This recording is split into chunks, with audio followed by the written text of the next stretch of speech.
não parar, não precipitar e não retroceder. Então dizer para esse cara, sabe quando nós vamos parar? Nunca. Nunca na sua porca vida. Né?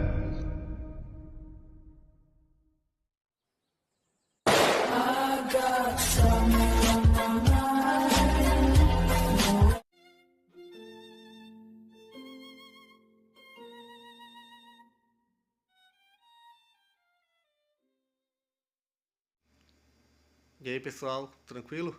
Então vem aqui antes do vídeo começar, pedir para vocês se inscreverem, quem não for inscrito, compartilhar, curtir, comentar. Quem puder seja membro do canal, que isso ajuda bastante. Tem também o link do Apoia-se. Quem puder ajudar nosso canal e apoiar financeiramente vai ser muito bem-vindo. Mas o mais importante é transmitir o conteúdo e os conhecimentos do professor Olavo de Carvalho para mais e mais brasileiros. Então compartilhe e ajude aí nossa causa. Muito obrigado a todos os membros, apoiadores do canal. Fico muito feliz. Tenho certeza que a gente está no caminho certo. Então fiquem com o vídeo e até mais. Valeu! Então, a dificuldade material de acesso ao estudo, você tem que transfigurar isso num desafio e dizer, é desgraçado, vocês querem me matar a míngua? Vocês vão ver, eu vou durar. Vocês vão morrer antes de mim. E eu vou fazer o que eu tenho que fazer, ainda que leve 30 ou 40 anos. Vocês ponham isso na sua cabeça. Vocês vão ver como isso vai fortalecê-lo. Não vai transformar vocês em outra pessoa. Vai transformar você mesmo, mas muito mais forte e muito melhor. Tá certo? Então, quando você tem o senso de qual é o seu dever a cumprir, você, em primeiro lugar, você tem um critério para você julgar as suas ações. E é o único critério que vale. Porque, meu filho, até os 10 mandamentos serão interpretados em função disto. Se você pegar os 10 mandamentos de maneira chapada, igual para todos, eles não fazem o menor sentido. Por quê? Porque eles são regras universais que se aplicam a todos em todas as circunstâncias. Só tem um jeito de aplicá-los. Você não vai aplicá-los a um ser humano genérico que está em todas as circunstâncias. Mas vai aplicá-los a um que está numa circunstância específica que é você mesmo. Então, como é que você aplica? Então você precisa conhecer a situação concreta e você fazer a mediação. É um negócio que eu disse, até num artigo recentemente. Santo Tomás de Aquino dizia, o problema não é você conhecer a regra geral. É você saber como é que ela se traduz na situação específica. Então, não adianta nada você ter decorado os 10 mandamentos. Não é isso? Para usá-los, vamos dizer, como critério da sua conduta, você precisa fazer a tradução deles para uma situação particular, e essa tradução não se faz dedutivamente. Isso é muito importante. Não se trata de você pegar uma regra geral e ir baixando, especificando, até uma situação concreta. Não, existe sempre um hiato entre uma coisa e outra. Entre o universal e o individual sempre tem um hiato, que só pode ser preenchido por uma função intuitiva. Se fosse uma questão de dedução, meu filho, então o ente mais moral que existe seria um computador.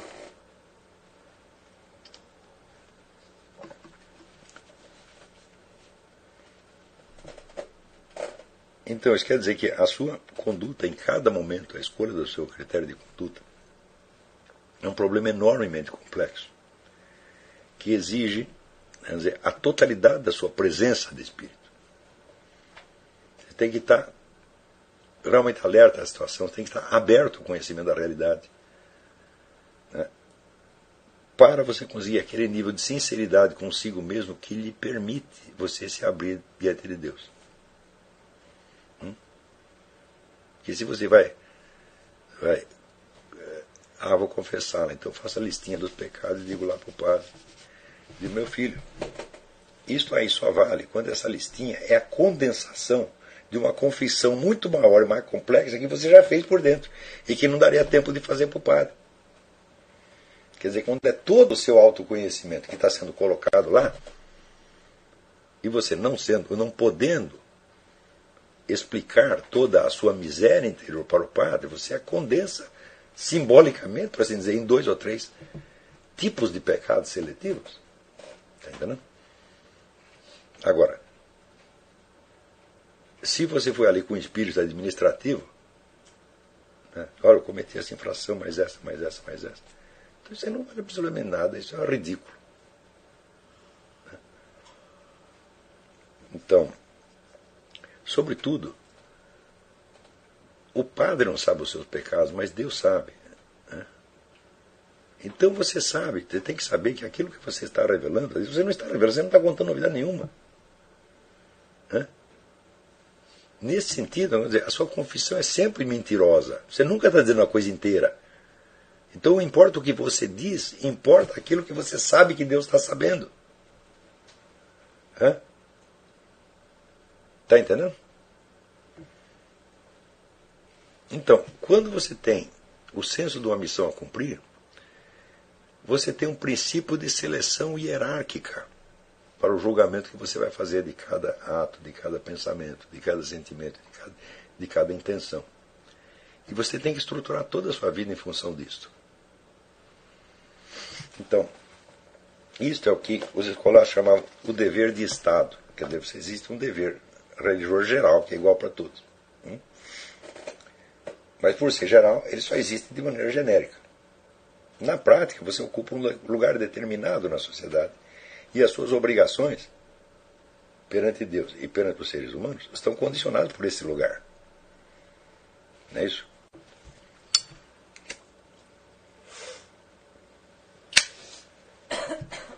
Então, você precisa ter a consciência desta posição real sua, nós dizemos, no tecido da situação,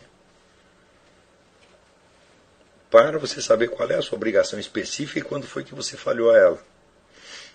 Atender a todas as obrigações do mundo é impossível, você sempre vai falhar com alguma. Mas tem um critério.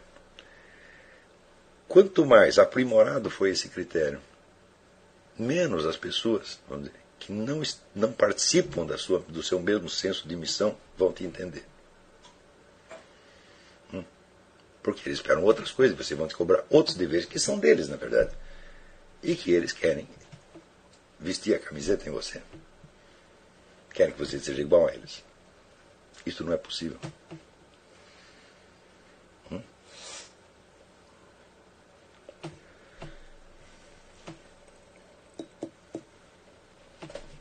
Então, é este senso de missão que vai constituir a tua espinha dorsal.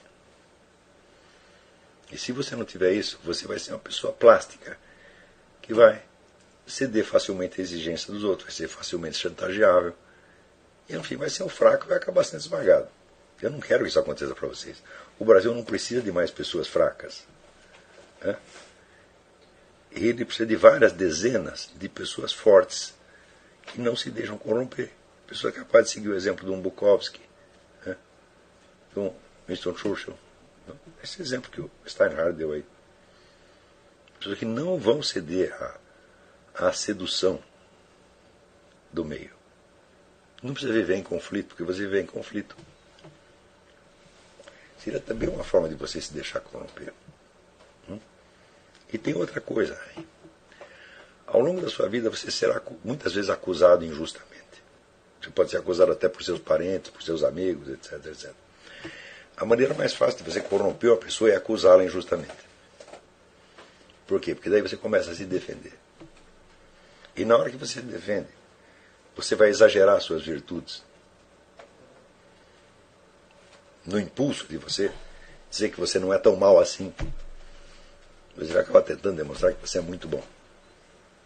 Então, daí outro conselho. Nunca se defenda. Se alguém te atacar, ataque de volta. Nunca se explique. Nunca dê satisfações ao acusador. Jamais na sua vida. Então, eu digo que a melhor defesa é o ataque. Não é isso? Se você começa a se explicar, você está advogando em causa própria. E isto é o avesso da confissão. Às vezes o sujeito está te acusando de alguma coisa que até você fez pior. Mas ele não sabe. O que é que você tem que fazer? Vai se explicar? Por exemplo, o sujeito chega e fala, você comeu a mulher do fulaninho. O que você vai dizer? Pior, comi a sua mulher. Hã? Então, eu não comia dele, mas comia a sua. Quer dizer que você defender-se coloca você numa posição falsa de exaltar as suas virtudes. Está compreendendo? Isso não é bom. Por quê? As suas virtudes, se você as tem, devem transparecer nas suas obras, naquilo que você fez. Não no seu discurso de autoexaltação. Ao contrário. Nós devemos ter um discurso de autoacusação para ele apresentar diante de Deus. Deus, eu fiz isso, mas aquilo, eu sou muito pior do que eu mesmo imaginava. Eu sou uma decepção, eu sou uma fraude, eu sou vigarista, eu sou um nada. Certo? E você deve dizer isso não como exagero retórico, você deve dizer isso com consciência de que isso é verdade. Sobretudo, ter consciência de que não existe nenhum motivo para você existir. Você tem que comparecer diante de Deus seguro de que Deus te criou por um ato de vontade dele. De por nenhum outro motivo. Ele não era obrigado a criar você. Não há razões para você existir. Você é um bicho insustentável, está entendendo? Então você está lá conversando, vamos dizer, com a fonte e origem da sua existência, perante a qual você só pode ter gratidão, porque é um absurdo, o que você fez por mim é um absurdo. É tão bom, tão bom, tão bom, tão bom, que é absurdo. E pior, não só me fez, como agora você vai me refazer. Porque perdoar é refazer. Você vai eu estraguei tudo e você vai me refazer espiritualmente. Então, é importante você ter essa consciência. E para isso é importante que você não se defenda, tá certo? Dos atacantes. Não viva num permanente ato de autojustificação. Então o que é que você faz perante os ataques? Ataca mais. O sujeito logo muda de assunto. Entendeu? Às vezes as pessoas estranham por que eu faço isso. Falam, mas eu faço por esse motivo, isso é uma técnica. Pô. Quer dizer, por que eu vou dar satisfação ao vagabundo, mentiroso, intrigante? Eu dou satisfação a Deus. Eu não posso tratar o sujeito como se fosse Deus. Seria uma blasfêmia tremenda.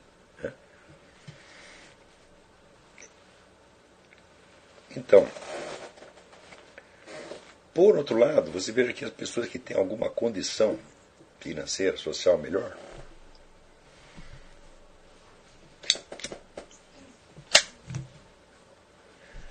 frequentemente elas não sabem transformar isso numa coisa vantajosa para a sua vida intelectual. Por quê? Porque elas acreditam que têm deveres nessa esfera. Por exemplo, você herdou um dinheiro do seu pai. E agora você tem que provar que você é, sei lá, um empresário tão bom quanto ele. Assim, você não tem obrigação nenhuma disso. Se você quiser gastar até o último tostão do seu dinheiro para você estudar, está fazendo a coisa certa. Você vê aqui, desde pequeno eu observei uma coisa que só acontecia nas famílias judaicas que eu conhecia. No Brasil, aqui acontece em outras famílias, mas no Brasil parecia que só judeu sabia disso. Se o pai tinha feito fortuna, digamos, sei lá, vendendo sutiã, ele botava um filho para tocar violino, outro filho para estudar física. Ele dizia, o dinheiro eu já fiz. Agora vocês deu uma subida. Claro, se tiver vocação para vender sutiã, vem vender sutiã comigo. Né? Mas as outras famílias não. Se o sujeito vendia sutiã, ele quer que todo mundo fique vendendo sutiã eternamente. E o sujeito que não quer fazer isso, ele se sente culpado. Entendeu? E às vezes ele odeia aquela imposição paterna, mas ao mesmo tempo ele fica querendo mostrar para ele mesmo, ou para o pai, que ele é capaz de fazer aquilo. Para quê? Por que você vai aceitar um desafio que não é seu?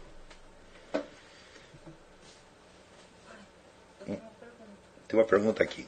Você estava falando que a gente não pode se autojustificar, né, com os ataques, mas e se a pessoa que estiver te atacando for uma pessoa próxima a você? Se for sua mãe, sua avó, sua tia, seu irmão, e se o ataque vem da família? Pior ainda.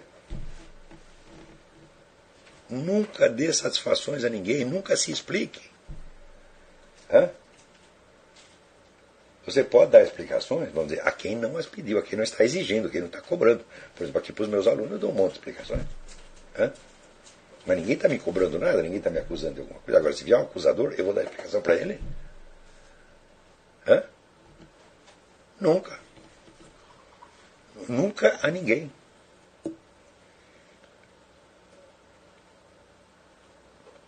Defender-se é acusar-se. Quer dizer, você precisa ter uma posição, vamos dizer, de extrema humildade perante Deus e de altivez perante os maliciosos. Você tem que ter autoridade sobre os maliciosos. Se for preciso humilhá-los, faça isso. Você não está fazendo mal nenhum para eles. Agora, pessoas que, vamos dizer, tão inocentes aqui para os alunos, não me acusaram de nada, ninguém está me cobrando coisa nenhuma, ao contrário, me tratam com mau respeito. Então, isso é claro que eu posso dar uma explicação. Está entendendo? Vira, o medo de que pensem mal de você. Às vezes gasta anos da sua vida tentando dar uma impressão melhor a pessoas que poderiam pensar mal de você. Mas por que elas deveriam pensar mal de você? E, aliás, por que elas deveriam pensar alguma coisa a seu respeito? Se tem uma coisa da qual eu já me livrei há muitos anos, é ter opiniões sobre pessoas. Eu te pergunto, o que você acha do fulano? Não acho nada. Eu não sou Deus, eu não criei ele, eu não tenho que prestar satisfação disso, eu não vou julgar no juízo final. Por que serve a tua opinião?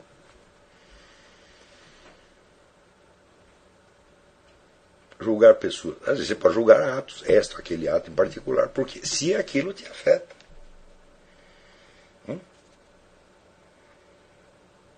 Por exemplo, eu tenho alguns alunos muito bons, os sujeitos chegaram para mim e disseram, mas o fulaninho é viado.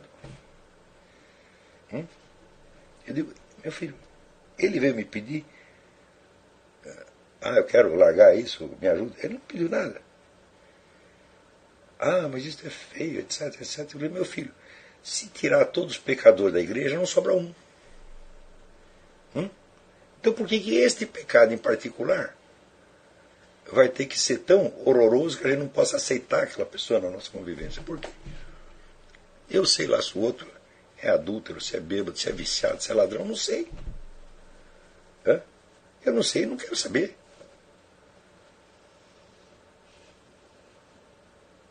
Além disso, nenhum defeito que você tenha, nenhum pecado que você cometa é em si mesmo um obstáculo ao seu progresso na vida intelectual e espiritual. Nenhum. Todos eles são a matéria dos quais vai se compor a sua própria vida espiritual.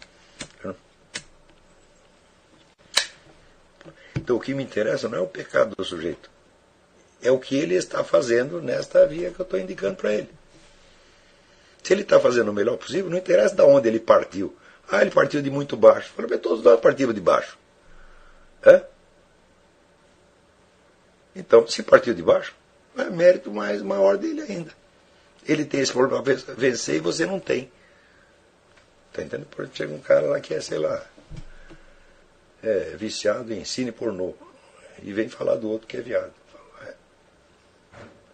O problema dele é um pouco maior do que você, do que o seu, mas então, quer dizer, ele tem que fazer esforço a mais, é mérito maior dele. Então, quer dizer, os defeitos pessoais da pessoa não me interessam absolutamente. Aqui está minha mulher, que ela é testemunha. Eu não aguento ninguém vir falar mal de ninguém para mim, nem por 2 minutos.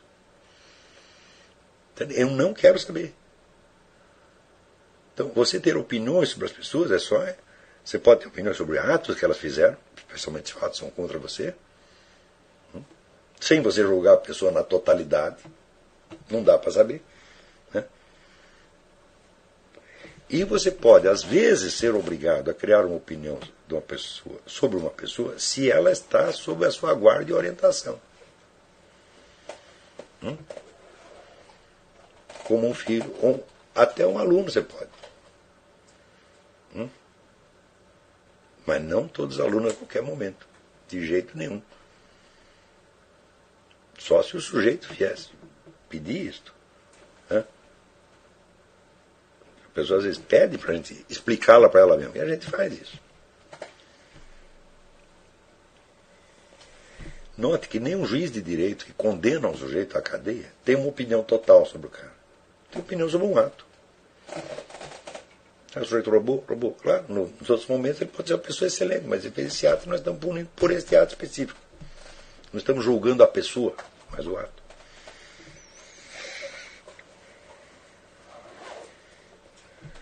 Esta coisa, vamos dizer, da hierarquia no julgamento, é o elemento fundamental da educação doméstica e depois da educação religiosa.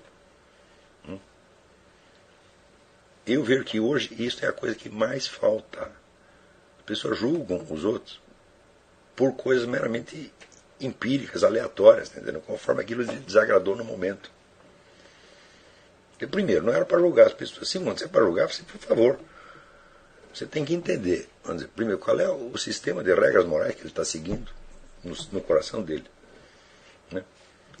Segundo, se esse sistema faz sentido, se ele é aceitável, e como é que você relaciona isso com o seu próprio sistema de valores? Né? Tem que levar tudo isso em conta. Então,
Chegamos a mais um final de uma aula, de um vídeo. Espero que tenham gostado. Quem não se inscreveu ainda, se inscreva, compartilhe, comente. Ajude o nosso canal, apoie, seja membro. E ajude o nosso canal a chegar a cada dia a mais brasileiros que precisam muito do conhecimento do professor Olavo de Carvalho. Então é isso aí, fique com Deus, até o próximo. Valeu! Então é isso aí, pessoal. Que é o nosso canal. Que são alguns livros que eu já li. A maioria foi doação, mas alguns eu adquiri, professor Olavo de Carvalho. Alguns livros se perderam aí que eu emprestei. Professor Alexandre Costa. A Bíblia Sagrada. 10 lições sobre Karl Marx. Indico a não ler esse livro, que é muito ruim mesmo. Alguns pensadores aqui que realmente, como o professor Olavo de Carvalho disse, não são pensadores. Valeu, tamo junto aí. Apoie nosso canal, seja membro.